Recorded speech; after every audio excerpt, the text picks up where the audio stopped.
dia, você que está aí. O nosso trabalho tem a ver com relacionamento. E por isso, o que está acontecendo está trazendo uma grande demanda de pessoas preocupadas com o vírus, preocupada com seus filhos. Aí quem tem filho pequeno, longe da escola, quem tem filho adolescente, longe do convívio social, que é uma coisa tão natural, tão necessária para o adolescente, né? Para quem tem filhos mais velhos, que estão numa fase também de interagir com a sociedade, todo mundo tendo que ficar fechado em família, isso está trazendo uma série de problemas, mas, por outro lado, também uma série de crescimentos. E é isso que eu quero conversar com vocês hoje. É uma situação onde todo mundo está angustiado.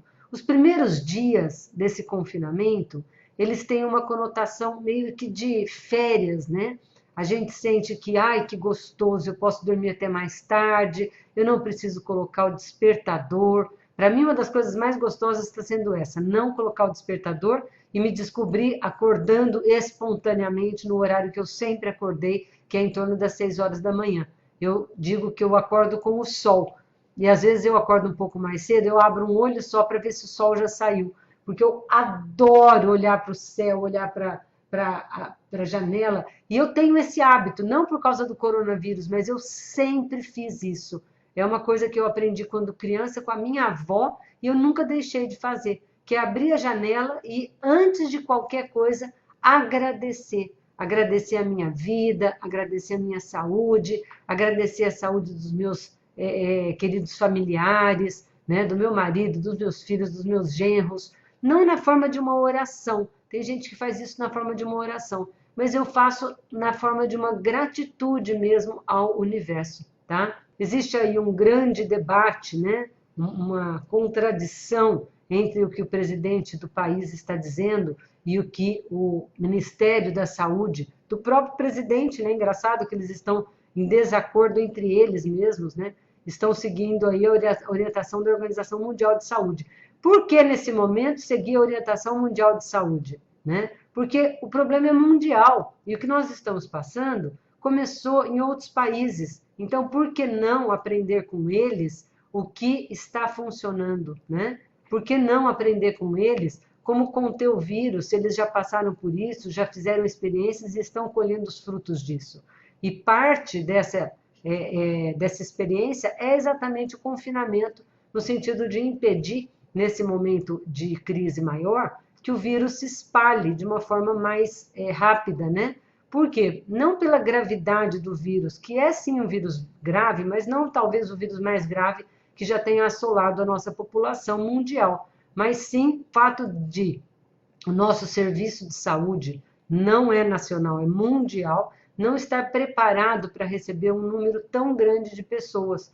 E aí, receber essas pessoas para um atendimento em hospital de campanha, em hotéis adaptados e coisas desse tipo, lógico que não vai dar a mesma qualidade de atendimento para essas pessoas. E algumas pessoas não vão adiantar ir para um hospital de campanha, porque eles vão precisar de respiradores, eles vão precisar de uma série de coisas que um hospital de campanha, que um hotel adaptado talvez não tenha, né? Então, a ideia é essa, conter o número de pessoas que vão adoecer, no sentido de que o sistema de saúde dê conta de atender de uma forma adequada todas essas pessoas, ok?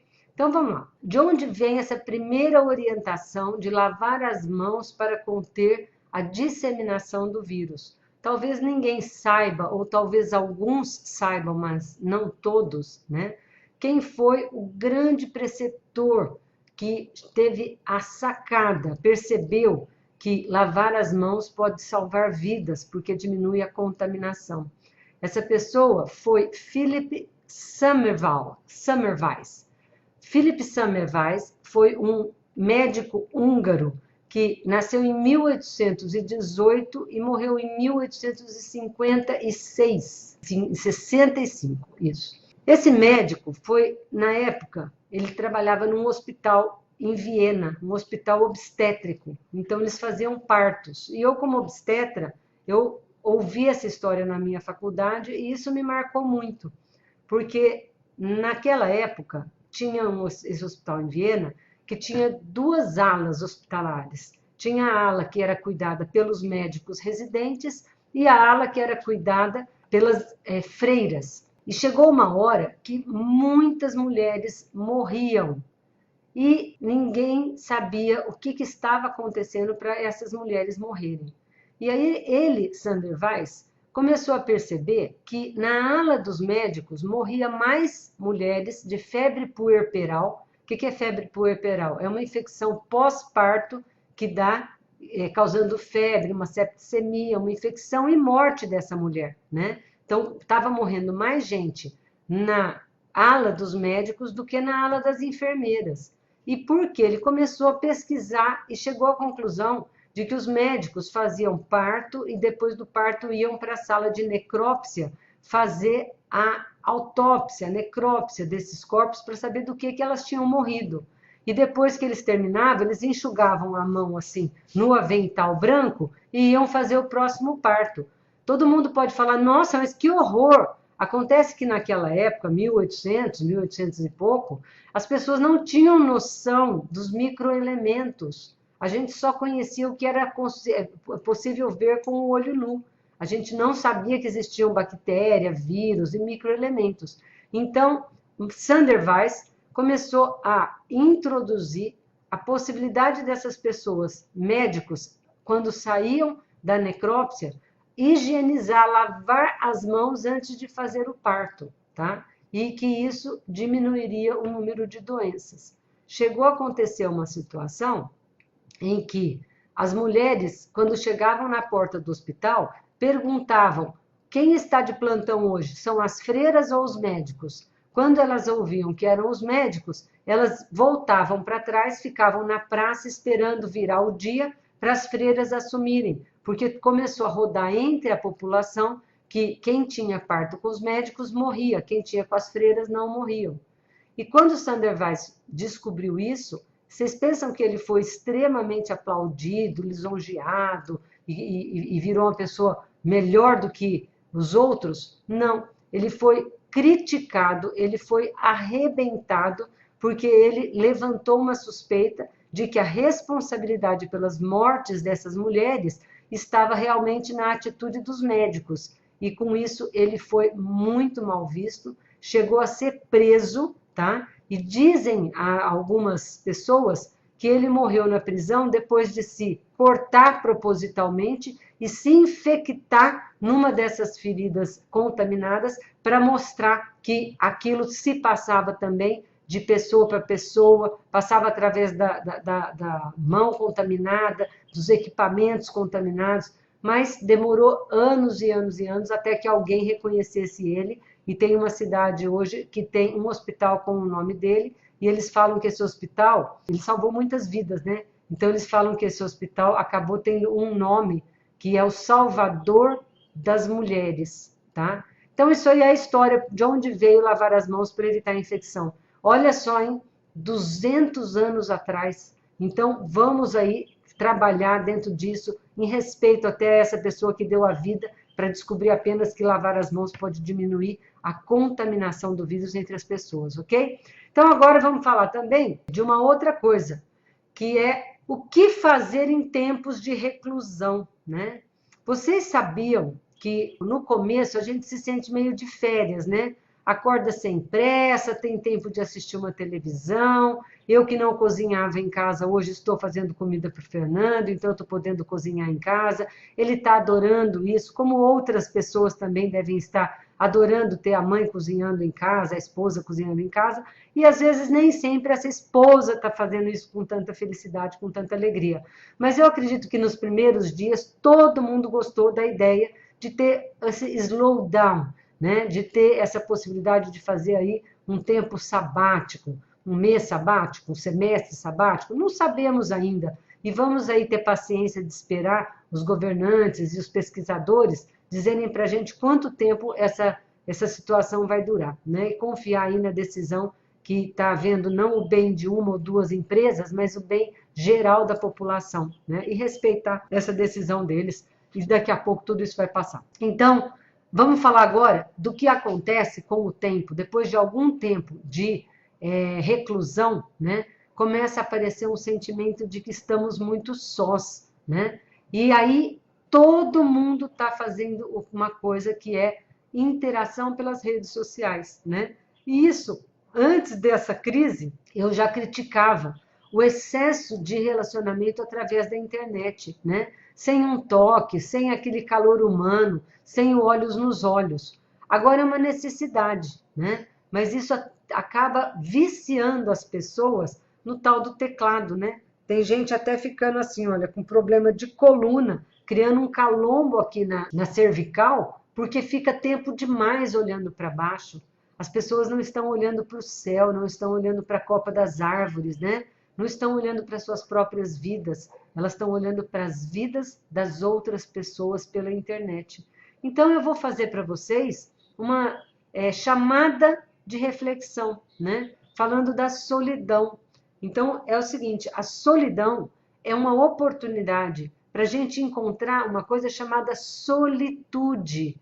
Se você não sabe o que é solitude, depois entra lá no computador, na internet, e pesquise o que é solitude. Então, a solidão é uma situação que pode nos proporcionar o encontro da solitude. Então, a solitude é a capacidade que a gente tem de procurar dentro, de achar dentro da gente quem a gente realmente é, quais são os nossos conceitos de vida, quais são as nossas missões, os nossos valores. Então, essa é uma reflexão fantástica que a gente só consegue fazer neste momento de solitude. Então, troca a sua solidão, né? Que é uma sensação de uma vítima falando, oh Deus, eu estou aqui sozinho, eu não tenho nada para fazer, por uma outra atitude, por uma atitude de olhar para dentro de você, de ver o que você hoje pode fazer para ajudar o mundo, para ajudar o planeta. Em vez de reclamar que você não está ganhando aí os seus 50 mil reais por mês, mas que reclamar que você tem o que comer, que você tem uma casa legal onde você pode andar dentro dessa casa com bastante espaço, com bastante liberdade, e ter a empatia com as pessoas que não estão nessa mesma situação. Então, isso é dizer que de tudo na vida tem os dois lados da moeda. Olha para o lado bom, tá? Tenta tirar de tudo isso uma boa lição. Vocês sabem a história da pérola, né? As pessoas acham que a pérola é uma joia maravilhosa, uma coisa esculpida pela natureza, e, né, não é bem assim. Vocês sabiam que a pérola é uma areia que entra dentro da ostra e por irritar e incomodar a ostra, ela vai criando uma carapaça em volta daquela areinha para poder isolar aquilo e não deixar aquilo atrapalhar a vida da ostra. E esse desconforto dessa areinha é capaz de criar uma joia, tá? Então, utilizem isso para vocês, né? Então, a dificuldade da ostra de sobreviver com aquela areinha fez ela transformar isso numa pérola. Então, faça você também, com as dificuldades que nós estamos enfrentando aqui hoje, você transformar isso em algumas pérolas na tua vida. Ontem e anteontem eu falei muito das pessoas fazerem uma faxina nos seus guarda-roupas, tá? E tirar aquelas roupas que você não usa mais há muito tempo, que não vão te fazer falta. Roupa de cama, cobertor velho, travesseiro que já está meio velho, doa isso, tá? Muita gente, mas muita gente vai ter necessidade neste inverno, porque nós estamos sem trabalho, mas tem gente que está sem comida.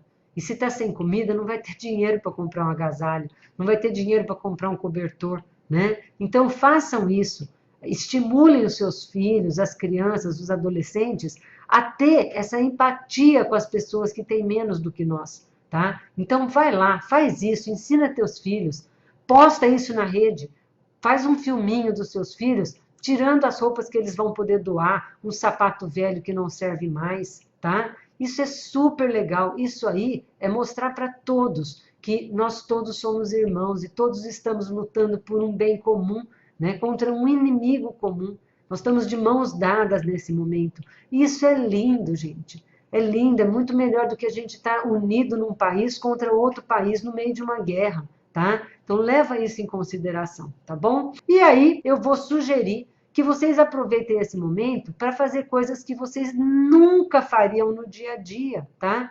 Que é cultura, que é valorizar a cultura. A cultura nos faz ter ideias, nos faz utilizar o nosso pensamento de uma forma mais criativa. Quando a gente está na rotina, e a rotina é importantíssima nessa hora, principalmente para as crianças, tá? Porque isso cria um padrão para quem está se desenvolvendo, isso é importante. Já para os adultos, sair da rotina e começar a utilizar o cérebro com coisas novas é fantástico, porque ele vai criar novas sinapses para você continuar aí tendo ideias boas na tua vida, para você continuar aí colorindo a sua vida com algumas coisas diferentes. Então eu vou dar hoje 2 dicas, tá? A Filarmônica de Berlim disponibilizou pela internet gratuitamente um monte de vídeos onde você pode ouvir diferentes músicas clássicas. E isso é maravilhoso. E o outro, que não é a Filarmônica de Berlim, que também disponibilizou, foi a Casa do Saber, tá? A Casa do Saber está disponibilizando também uma série de coisas sobre cultura. Então, entra lá e coloca Casa do Saber, tudo gratuito, gente. Então, dispensem um tempo da vida de vocês nessa área da cultura, tá? Para criar o quê? Novas conexões neurais. Antes de começar essa coisa do coronavírus, eu dizia que é muito importante a gente ir para o trabalho por caminhos diferentes, a gente não fazer todo dia a mesma coisa. Eu até cantava aquela música, todo dia ela faz tudo mesmo igual, me acorda às 6 horas da manhã. Então, isso aí cria um único caminho neural e a pessoa começa a ter dificuldade de ter novas ideias. Agora, no confinamento, é uma tendência a gente não ter muito o que fazer diferente, porque a rotina fica mais limitada. Então, nessa hora, sim, utilizem os meios sociais para isso, para ver coisas que vocês não veriam. E não só para ficar fazendo fofoca, ficar distribuindo mensagens, muitas vezes aí fake, sem verificar se essas mensagens que estão vindo pelo WhatsApp são verdadeiras ou não, tá bom? Mas faz alguma outra coisa, põe música para as crianças ouvirem, inventem diferentes brincadeiras com a criança, vai jogar um banco imobiliário, jogar um crapô, fazer alguma coisa com os filhos que você não faria nunca na sua vida se não tivesse uma situação dessa, tá bom? Nunca trabalhei tanto, não sei quem está conseguindo este tempo que todos falam, com 2 pequenos em casa, muita casa, mega bagunça, muita roupa para lavar e guardar, trabalho digital, graças a Deus, acúmulo das tarefas de casa, de marido dividindo home office. Senhor, quero este momento de solitude, mas acho que vai ter que ficar para depois da quarentena. Quem fala isso é a Tânia. A Tânia é uma pessoa extremamente dinâmica e eu realmente, quando falo de fazer algumas coisas tranquila, de ter esse momento de solitude, é porque eu e o Fernando não temos mais criança, né? Não temos filhos pequenos. Mas eu também ontem acordei de manhã e a manhã inteira eu passei fazendo faxina numa casa enorme que é onde eu moro, porque a faxineira também não está vindo, né? E ontem, quando chegou, depois disso eu passei a tarde inteira aqui com o Fernando trabalhando no computador, né? Fizemos várias videoconferências ontem, resolvemos uma série de problemas e depois às 18 horas o Fernando entrou numa live e nós terminamos 9h30, porque teve a live das 18 às 19h30 e depois das 20 às 21h30 ele terminou, eram quase 22 horas. Então, quando nós descemos para dormir, a gente estava bem cansado mesmo, né? Então, de fato, às vezes as pessoas na sua rotina com filhos pequenos, fica até mais difícil a gente ter esse tempo de solitude. Mas é sempre uma ideia, né? Inclusive, falar para os filhos também terem esse tipo de atitude, de parar um pouco, em vez de ficar procurando coisa para fazer, e olhar para dentro deles, né? Viviane, estou junto com você, Tânia. É tanta coisa para fazer dentro de uma casa, está sendo difícil acompanhar as lives. Aqui a interação e o toque é muito grande. Muito bom, por isso o celular acompanha vocês, né? Hoje, quem que fica lá na cozinha ou na lavanderia ouvindo o barulho dos pássaros, né? Não, todo mundo leva o seu celular e coloca lá um vídeo, um áudio, começa a resolver alguma coisa, saber o que está acontecendo com a família nas redes sociais. Isso é importante também. A Heloísa diz, a minha maior dificuldade é essa, olhar para mim. Exatamente, Heloísa. Ontem eu falei sobre isso, né? A melhor companhia para a gente é a gente mesmo, né? Quando você aprende a se amar, se admirar, a gostar de estar com você mesma, nada mais se torna uma coisa desagradável, ou seja, ficar sozinho deixa de ser desagradável. E se você não está bem num lugar, você pode simplesmente sair daquele lugar e ir para outro, porque a pessoa mais importante da tua vida está com você, que é você mesma. Então começa um trabalho de autoconfiança, de amor próprio mesmo, né? Se arruma, olha no espelho, veja quais são as suas qualidades, né? Então, olhe também para os seus defeitos para ver o que você pode fazer para melhorar, né? Nas suas atitudes, no seu dia a dia e na sua vida. E uma coisa que eu falo muito sobre relacionamento, que muita gente me pergunta, né? É fazer contratos no relacionamento, curtir a relação, em vez de ficar fazendo DR, que é discussão de relação, vai lá e curte a relação. E o melhor jeito para começar uma discussão de relação é você perguntar para o outro o que o outro acha que você pode melhorar. Porque às vezes a gente olha no espelho e só consegue ver o defeito do outro, não consegue olhar o defeito da gente. A gente acha que só o outro é responsável pela nossa infelicidade. E às vezes a gente não está olhando que a gente também é responsável por várias coisas que nos deixam infelizes. Então, mudar de atitude é de fato um movimento de dentro para fora e não de fora para dentro. E hoje a maioria das pessoas está tentando pegar fora aquilo que está buscando dentro e não vai resolver, tá? Então, Heloíse, para o que você está fazendo, começa por poucas coisas, começa por respirar, começa por cantar, ouvir a tua voz, começa por se olhar no espelho profundamente, tá? E se amar, se valorizar. Isso vai te ajudar bastante. Bom dia, Carla. A energia está terrível, dá uma agonia. O ser humano está muito mal educado entre si. Doutora Luciana Mello. Bom dia, Luciana. A energia pode estar terrível e a única coisa que você pode fazer para mudar isso é mudar você.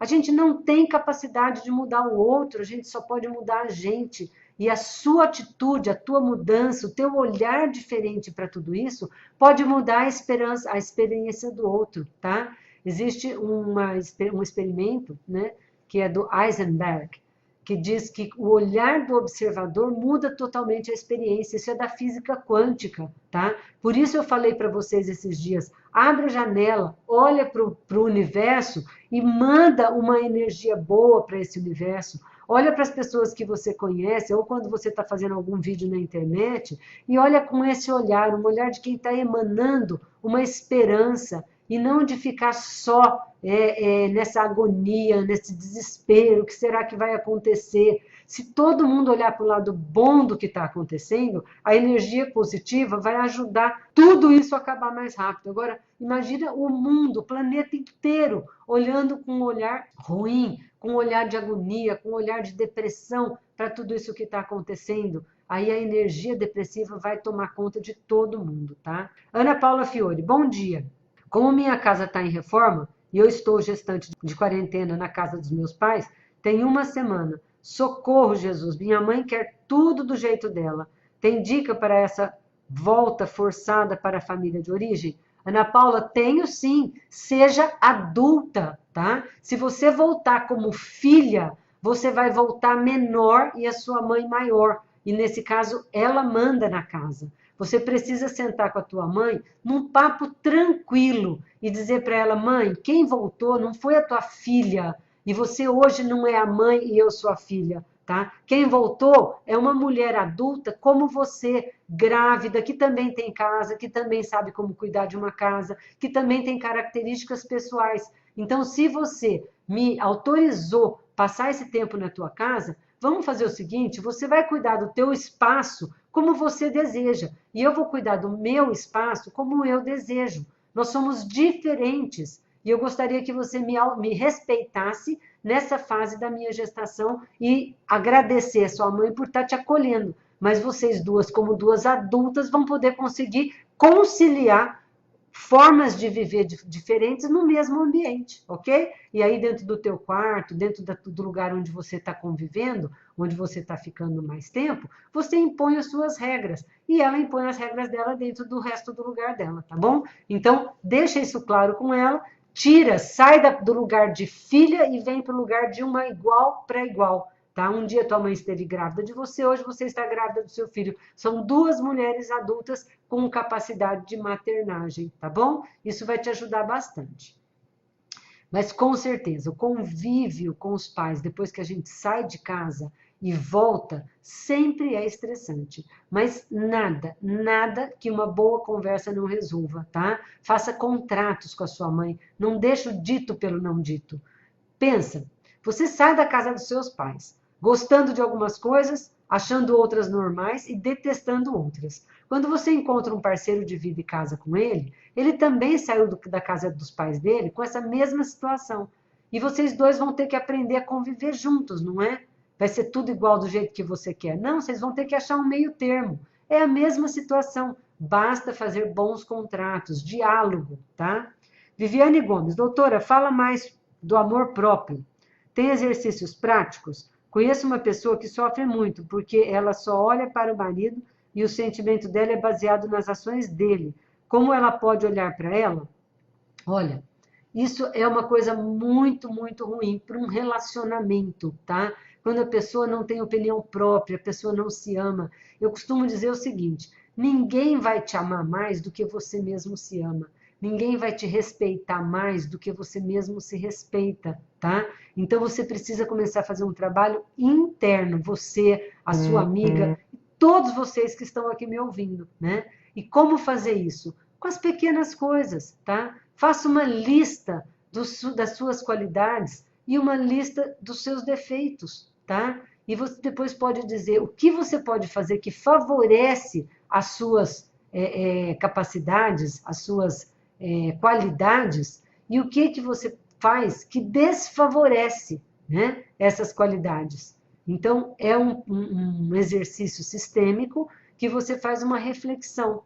E depois de feito isso, você pega item por item e coloca em prática no seu dia a dia, tá bom? Tem um mantra que chama mantra do amor.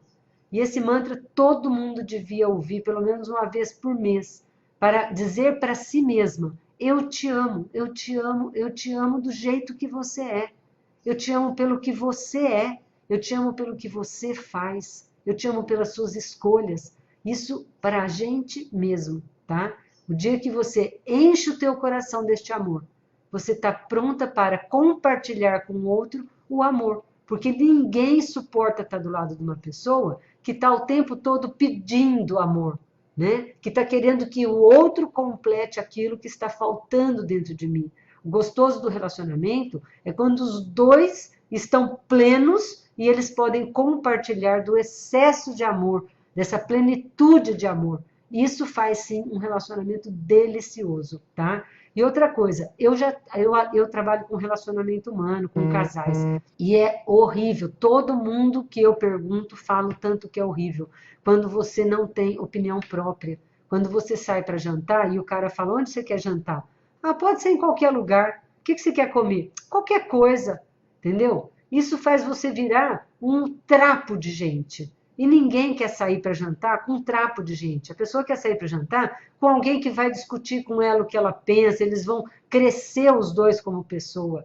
Não pense vocês que ser boazinha, fazer tudo que o outro quer, não dá trabalho, não é agradável para quem está junto, tá? Não faz a pessoa que está junto crescer. Então é isso que eu digo para vocês. Façam esse exercício e aprendam a ter a sua opinião própria, a defender os seus pensamentos, o seu raciocínio, tá? E, lógico, né? Equilíbrio do dar e receber num relacionamento é 50%, 50%.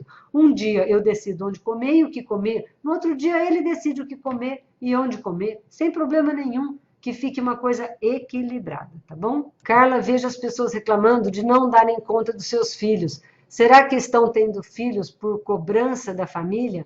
A sociedade, sem de fato querer essa responsabilidade?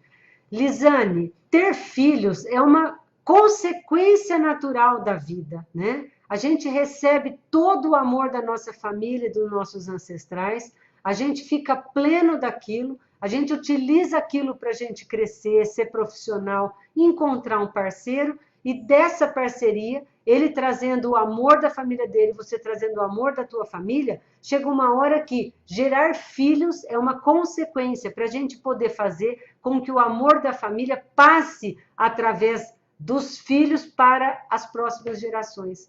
Olha, desde que o mundo é mundo, filhos dão trabalho, tá? Hoje a gente tem 2, 3 filhos, às vezes só um. Pensa antigamente, né? As pessoas tinham 13, 15 filhos, 18 filhos. Sempre foi difícil ter filhos, mas isso é uma coisa que deveria ser visto como natural, tá? Então, dentro de uma situação onde as pessoas não têm mais tantos filhos e têm poucos filhos, que elas utilizem essa energia que receberam da família de origem para honrar e entregar, mesmo que não seja para 10 descendentes, mas para 1, 2, 3 descendentes, para que eles peguem essa energia e levem para a vida. Olha, eu tive 3 filhos, Lisane, fazendo faculdade de medicina. Não foi fácil para mim. Na época, eu me descabelava. Hoje, gente, eu nem lembro do trabalho que isso deu. Hoje eu só olho para meus 3 filhos e falo que delícia, que orgulho, né? Orgulho de mim, em primeiro lugar, por não ter desistido de nenhum deles, não ter abortado nenhum deles, por ter dado conta de fazer por eles o suficiente para que eles tenham hoje a vida que eles têm. Eu fiz o melhor, eu não errei? Lógico que não. Eu poderia ter feito melhor, mas eu não tinha mais para dar para eles do que o que eu dei. E o que eu dei foi o suficiente. Eu tinha só 19 anos de idade quando eu tive meu primeiro filho. Hoje ele tem 38, é um médico super bem de vida, realizado profissionalmente, né? É tudo normal. Eu tenho a Gabriela, que é uma psiquiatra, eu tenho a Carolina, que é a caçula, que já é mãe do Gabriel. Então, isso é o gostoso. Então, vocês que estão com os filhos pequenos, para de reclamar, tá? Faz o que tem que ser feito, faz com alegria. Esse tempo vai passar, os filhos vão embora. Se você vai viver 70, 80, 100 anos, tá? Os filhos vão ficar com você 18. É muito pouco, entendeu? E depois liberte esses filhos para a vida. Prepare os seus filhos para não depender de você tanto. A cada ano de vida, vai soltando eles um pouquinho e vai falando para eles, todos vocês que têm filhos, comemorem o aniversário dizendo, filho, é um ano a menos que você vai ficar na casa da gente. Daqui a pouco você vai para a tua vida. E fale isso não como quem vai ficar livre do karma de ter filhos, mas vai ficar feliz porque esse filho está indo para a vida, você fez a sua parte, tá bom? É tudo o olhar dos pais muda também a experiência dos filhos, mudam a experiência da maternagem, da paternagem, tá bom? Lisane, eu trabalhava fora quando meus filhos eram pequenos e amava voltar para rolar com eles no chão, brincar. Acho estranho ter tanta gente reclamando.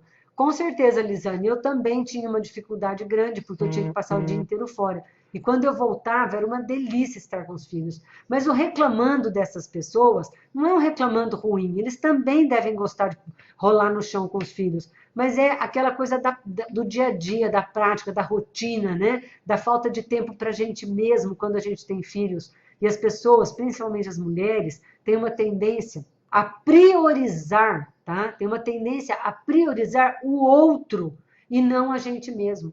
Então, primeiro a gente vê as necessidades do marido, as necessidades dos filhos, a necessidade da casa, as necessidades dos meus pais, para, por último, se der tempo, eu olhar as minhas necessidades. Então, eu sugiro que todas as mães coloquem uma roda das funções e veja quantos por cento de energia você coloca na função mãe, na função filha, na função esposa, na função profissional e na função mulher.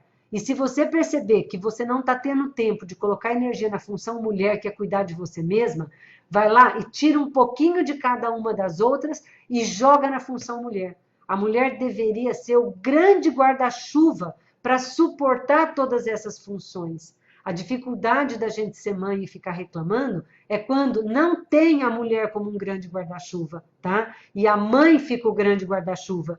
E mãe como grande guarda-chuva é aquele guarda-chuvinho pequenininho que a gente põe dentro da bebida. Ele não cabe profissão, ele não cabe esposa, não cabe filha, não cabe mulher lá embaixo, tá? Então, o grande guarda-chuva tem que ser a mulher. Bom dia, querida Carla. Obrigado por sua contribuição diária. Carla, como orientar as gestantes neste momento tão delicado para que os bebês não sofram a consequência desse estresse?